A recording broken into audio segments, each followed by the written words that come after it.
La pregunta es si hubieran reducido la velocidad de circulación en caso de que no se hubiera producido el accidente de Adamuz.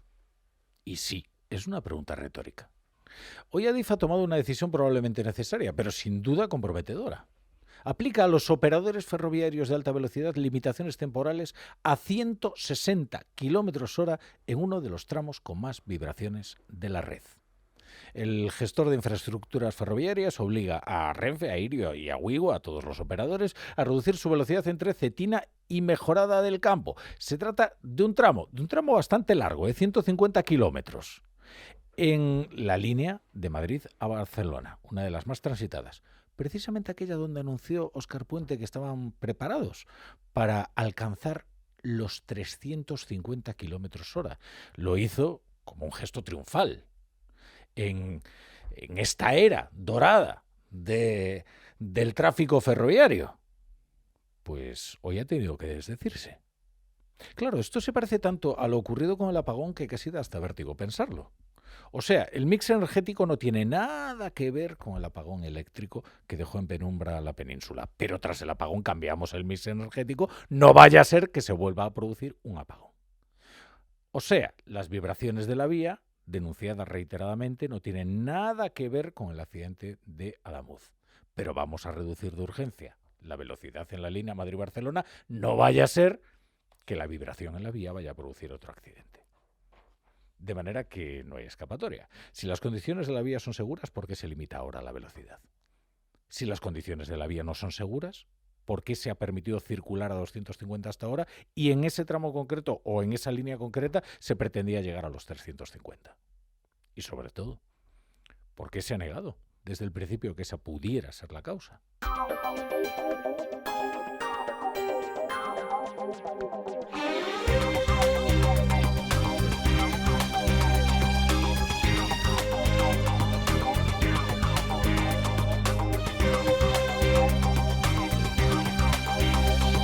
Bienvenidos a la Brújula. Si se incorporan a esta hora a la sintonía de Onda Cero. Ya se han recuperado los 3 cuerpos que los equipos de emergencia tenían localizados entre los hierros de los vagones y han hallado ahora un cuerpo más que no habían visto hasta el momento. Ahora la maquinaria pesada llega para ayudar a levantar todo el tonelaje de metal que hay en el terraplén y así poder confirmar que no hay cadáveres debajo, porque hay familiares que aseguran que todavía no han recibido noticias de los suyos, por lo tanto esta pesadilla todavía no se puede dar por cerrada.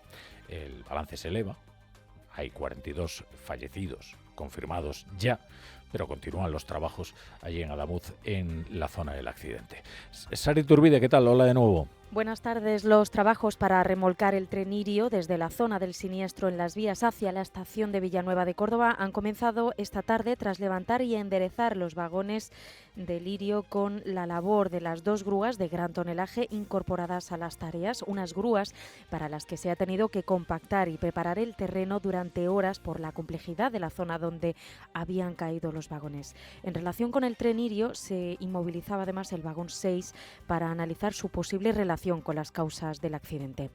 A los 3 cuerpos excarcelados de uno de los vagones siniestrados del Albia se le ha sumado esta tarde un cuarto que se ha encontrado en el Irio y del que no se tenía constancia.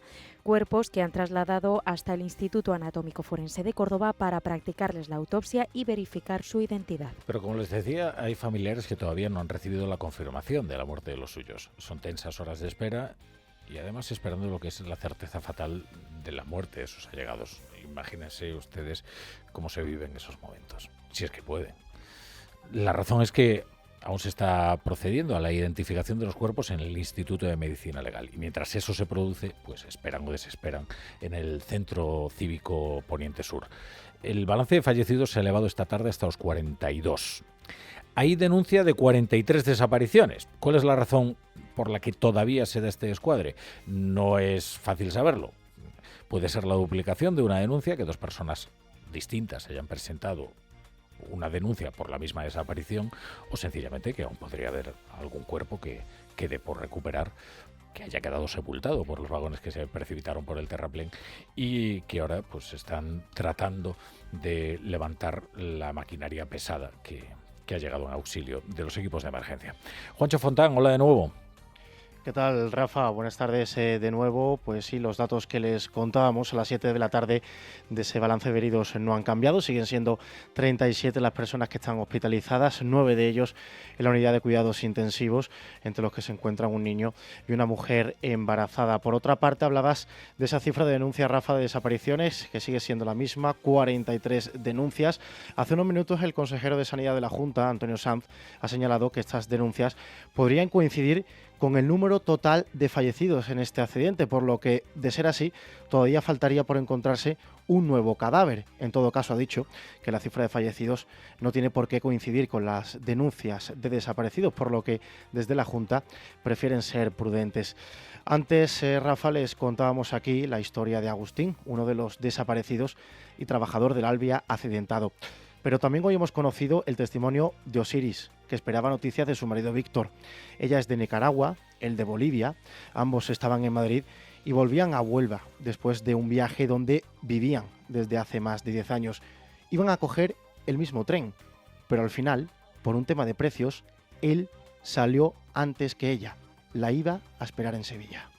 Íbamos a venir juntos e intentamos cambiar el vuelo, pero fue imposible porque salía muy caro y entonces me dijo, ¿para qué lo vamos a cambiar si solo por 24 horas nos salía casi 3.000 euros? Entonces quedamos, es más, me compró los billetes para que él me iba a esperar en Sevilla. El vuelo, es más, tengo un audio el último audio que me mandó, donde me indicaba que me esperaría. Pero hace unos minutos, Rafa, hemos sabido que a Osiris le han dado la peor de las noticias. Su marido está entre los fallecidos que ya han sido identificados. Bueno, a esto me refería, ¿no? A esa espera terrible para luego recibir lo que es la certeza fatal, que sí, que por lo menos permite descansar al saber que ya no va a vivir en la incertidumbre. Pero es la noticia terrible del fallecimiento de aquel del que no tenía noticias desde el día del accidente. En este horror de muerte hay alguna historia alentadora. Todas o casi todas se ubican en ese pueblo de Adamuz, que describíamos como el pueblo que usted se imaginaría si tuviera que imaginarse un pueblo cordobés. 4.000 habitantes, casas blancas y amarillas, bajas, rodeado de olivares con su cooperativa agraria. Ese pueblo fue sacudido a la caída del sol por un accidente que nunca olvidarán el pasado domingo. Tampoco algunos de sus habitantes serán olvidados por quienes recibieron su ayuda inmediata, brava, en los minutos posteriores a la catástrofe, cuando todo era caos y cuando aún faltaba demasiado tiempo para que llegara el primer equipo de emergencias. Les hablamos de gente como este chico, Julio, de 16 años, que fue uno de los primeros en llegar, que se lanzó sin pensarlo a los vagones y que empezó a sacar de allí a los heridos. O el lotero del Quad, cuya historia pues ha recorrido España, probablemente el mundo también, que pudo acceder con su versátil vehículo ahí donde otros no podían acceder y allí ayudó a evacuar a gente que estaba atrapada, estaba confundida, estaba en fin, en una situación terrible. Hoy a estos y a otros los han podido conocer los reyes, a todo este catálogo de personajes, ¿no?, con los que nos hemos ido familiarizando desde que el domingo se arrojaran a ayudar con ese automatismo moral, ¿no?, que tienen los españoles cuando viene la catástrofe, ¿no?, y que se activa de manera prácticamente inmediata. Hoy los reyes han viajado para cumplir con su labor de confortar a los españoles allí donde sobreviene una tragedia. Han conocido a estos vecinos ejemplares y han visitado el lugar del accidente, donde aún trabajan los equipos de emergencia. Guillermo Mendoza, hola de nuevo. Buenas tardes. Todos somos responsables de no retirar la mirada cuando se limpian los escombros de una catástrofe, ha dicho la reina Leticia. Un país tiene muchas maneras de mostrar su fortaleza y una es cómo se atienden las emergencias, ha aseverado Felipe VI. Ambos han estado hoy en Córdoba en una agenda que ha estado marcada por las visitas a los lugares donde se respira la tragedia. Las vías del tren en Adamuz, el Centro Cívico de Córdoba, donde los allegados y familiares esperan noticias de los suyos, y el Hospital Reina Sofía, donde los sanitarios han atendido a más pacientes que en ningún otro hospital. Lo primero también es reconocer la altísima profesionalidad y la dedicación en la entrega de todos los que han estado implicados en atender la emergencia, vengan de donde vengan. El accidente pilló desprevenida a la familia real en Atenas, a donde se habían desplazado por el funeral de la princesa Irene de Grecia, hermana de la reina Sofía, que falleció el pasado jueves. Decidieron adelantar su regreso a España para estar hoy en Córdoba. Bueno, y ahora vamos con la decisión. Es que hay decisiones que contienen más información que un informe. Así, esta que hoy ha tomado Adif, de limitar la velocidad de circulación de los trenes en aquellos tramos de la línea Madrid-Barcelona por las reiteradas denuncias de vibraciones en las vías.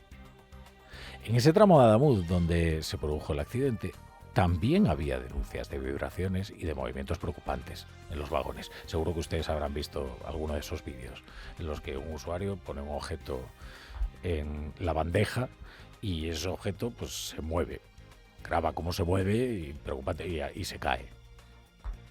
Lo primero que descartó el ministro fue que el estado de la vía fuera una causa posible o que estas denuncias de vibraciones tuvieran que ser tomadas en consideración.